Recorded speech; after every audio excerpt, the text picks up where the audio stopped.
Artificial intelligence ఆధారిత deep fake వీడియోలపై megastar Chiranjeevi ఆందోళన వ్యక్తం చేశారు. ఈ టెక్నాలజీ దుర్వినియోగంపై ప్రభుత్వాలు వెంటనే స్పందించాలని సూచించారు. డీప్ ఫేక్ సృష్టించిన కలకలంపై మాట్లాడిన ఆయన ఈ డిజిటల్ ముప్పును అరికట్టడానికి కఠిన చట్టాలు రావాలని అభిప్రాయపడ్డారు. రాష్ట్ర ఏక్తా దివస్ 2025లో భాగంగా నెక్లెస్ రోడ్లోని రన్ ఫర్ యూనిటీ కార్యక్రమంలో మెగాస్టార్ పాల్గొన్నారు. ఈ సందర్భంగా ఆయన మాట్లాడుతూ ఇటీవల తన డీప్ ఫేక్ వీడియోల అంశాన్ని కూడా ప్రస్తావించారు. కేంద్ర రాష్ట్ర ప్రభుత్వాలు ఈ సమస్యను తీవ్రంగా పరిగణించాలని, సామాన్యుల జీవితాలను రక్షించడానికి, సైబర్ నేరగాళ్ల ఆట కట్టడి చేయడానికి ఆలస్యం చేయకుండా ప్రత్యేక చట్టాలు, నియంత్రణ విధానాలు తీసుకురావాలని కోరారు. తాను ఒక సెలబ్రిటీని కాబట్టి పోలీసుల్ని, న్యాయస్థానాన్ని ఆశ్రయించగలిగానని ఆయన చెప్పారు. మన దేశంలో సామాన్య ప్రజలకు డీప్ ఫేక్ నుంచి రక్షణ లభించాలనే అభిప్రాయాన్ని ఆయన వ్యక్తం చేశారు.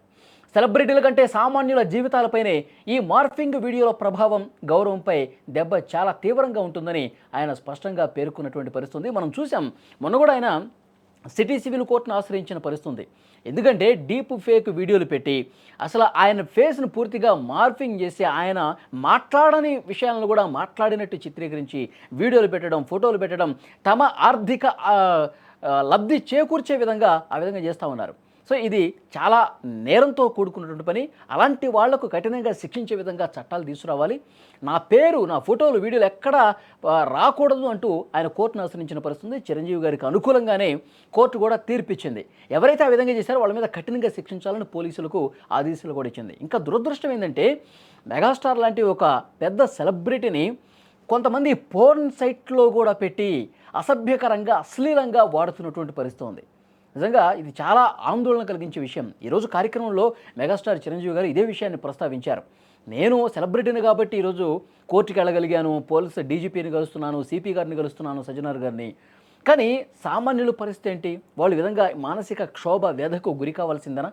ఇలాంటి డీప్ ఫేక్ ముఠాలు ఏవైతే ఉన్నాయో, పనిగట్టుకుని చేసే ఇలాంటి దుష్ప్రచారం ఏదైతే ఉందో, ఆర్టిఫిషియల్ ఇంటెలిజెన్స్తో టెక్నాలజీని మంచికి వాడకుండా ఈ విధంగా చెడుకు వాడుతున్నట్టు వాళ్ళని ఒక కఠినమైనటువంటి చట్టాలు తీసుకురావాల్సిన అవసరం ఉంది. చట్ట సభల్లో ఇలాంటి చట్టాలు తీసుకొచ్చి వాళ్ళని ఆట కట్టించాలని చెప్పి ఆయన ఈరోజు కార్యక్రమంలో కూడా ఆ విషయాన్ని ప్రస్తావించారు. ఆయన ఏమన్నారో ఒక్కసారి పూర్తి వీడియో మీరు కూడా వినండి. వాళ్ళు ఇప్పటికే చాలా సీరియస్గా తీసుకున్నారు.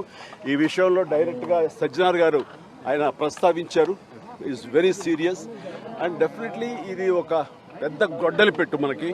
దాని మీద పూర్తిగా స్పందించి అన్ని రకాలుగా ఒక చట్టం తీసుకొచ్చే దిశగా పోలీస్ వ్యవస్థ, శ్రీ శివధార్ గారు వీళ్ళందరూ కూడా ప్రయత్నం చేస్తున్నారు.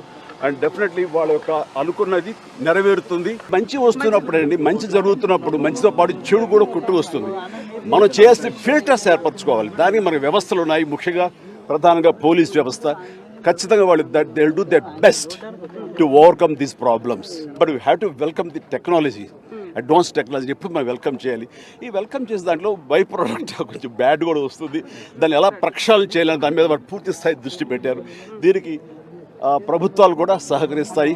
వాళ్ళు డెఫినెట్గా అసెంబ్లీలో చట్టాలు తీసుకొస్తారు. వాళ్ళ స్ట్రాంగ్గా ఉంటారు. ఇంక ఇలాంటివి ఆటలు కొనసాగనివి కూడా చేస్తారు. I strongly believe. వాళ్ళు ఇప్పటికే చాలా సీరియస్గా